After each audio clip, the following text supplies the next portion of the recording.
ANM GNM entrance এক্সামে আসা প্রশ্নগুলো যদি দেখতে থাকো, দেখবে প্রত্যেক বছরই ডাইজেস্টিভ সিস্টেম থেকে 2 থেকে 3টে প্রশ্ন কিন্তু এসেইছে। সেই রকমই একটা প্রশ্ন নিয়ে আজকে আলোচনা করব। দেখো, জিজ্ঞেস করেছে নিম্নলিখিত কোন পরিপাককারী উৎসেচকটি আম্লিক মাধ্যমে কাজ করতে পারে, অর্থাৎ অ্যাসিডিক মিডিয়ামে কাজ করবে। অপশন দেখে নাও, ট্রিপসিন, পেপসিন, ইরেপসিন এবং রেনিন। তো জায়গাটা একটু বুঝবো।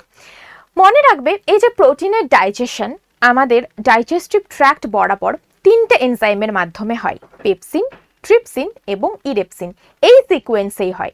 তো এই প্রশ্নের উত্তর করার জন্য ভীষণ ইজি ট্রিক্স হলো কি, মনে রাখবে এই 3টে এনজাইমের মধ্যে কেবলমাত্র পেপসিন, যে কিনা স্টমাক থেকে আমরা পাচ্ছি, সেই একমাত্র আম্লিক মাধ্যমে ক্রিয়াশীল।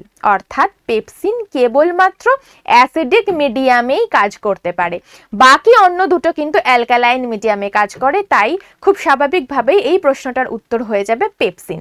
তো জায়গাটা একটু আমরা দেখব। দেখে নাও, এই যে পেপসিন এনজাইম আমরা জানলাম যে স্টমাক থেকে রিলিজ হচ্ছে। তো পাকস্থলী থেকে এই যে পেপসিন বেরোচ্ছে, সে তখন একটা নন ফাংশনাল ফর্মে রিলিজ হচ্ছে। তো একে অ্যাক্টিভেট করার জন্যেই দরকার ওই আম্লিক মাধ্যম। আর সেই আম্লিক মাধ্যমটা কে প্রোভাইড করছে আমরা সবাই জানি কি HCl, তাই না? হাইড্রোক্লোরিক অ্যাসিড আমাদের স্টমাকে তৈরি হয়। তো সে এই আম্লিক মাধ্যমটা দিচ্ছে। এবার আমরা এই যে প্রোটিন জাতীয় খাবার খেলাম, সেই খাবার স্টমাকে গিয়ে পৌঁছলো, দিয়ে প্রোটিনের ভাঙন শুরু হলো। তাহলে এটাও মনে রাখার একটা বিষয় যে প্রোটিনের পরিপাক শুরু কোথায় থেকে হয়? পাকস্থলী থেকে। বোঝা গেল? তো এই পেপসিন সেই প্রোটিন, আমরা জানি প্রোটিন হলো কি পলিপেপটাইড চেন, তার উপর কাজ করবে, তাকে ভাঙবে, দিয়ে আর একটু ছোট পলিপেপটাইড চেনে কনভার্ট করবে। নেক্সট ওই খাবারটা ওই তোমার স্টমাক থেকে ডাইজেশনের পরে সেইটা চলে আসলো কোথায়? আমাদের ক্ষুদ্রান্ত বা ডিওডিনাম। সেখানে এসে মিশছে প্যানক্রিয়েটিক জুস বা অগ্নাশয় রস, যার মধ্যে রয়েছে আরও একটি প্রোটিয়েজ বা প্রোটিন ভঙ্গকারী উৎসেচককে, সে হলো ট্রিপসিন। এবার এই ট্রিপসিন কিন্তু আম্লিক মিডিয়ামে কাজ করে।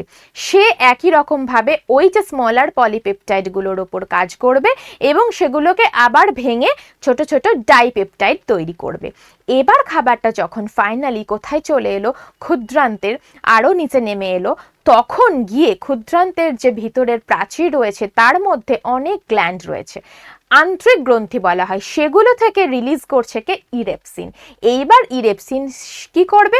সেই ওই ডাইপেপটাইডগুলোর ওপর কাজ করে একদম সেগুলোকে ভেঙে অ্যামাইনো অ্যাসিড তৈরি করে দেবে। আর সেই অ্যামাইনো অ্যাসিডটাই আমরা জানি অ্যাবজর্পশন হবে ক্ষুদ্রান্তের ভিলাই থেকে।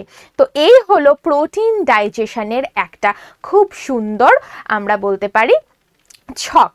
তো এইরকমই আরও প্রশ্ন নিয়ে আলোচনা পাওয়ার জন্য অবশ্যই করে এই চ্যানেলটিকে ফলো রেখো।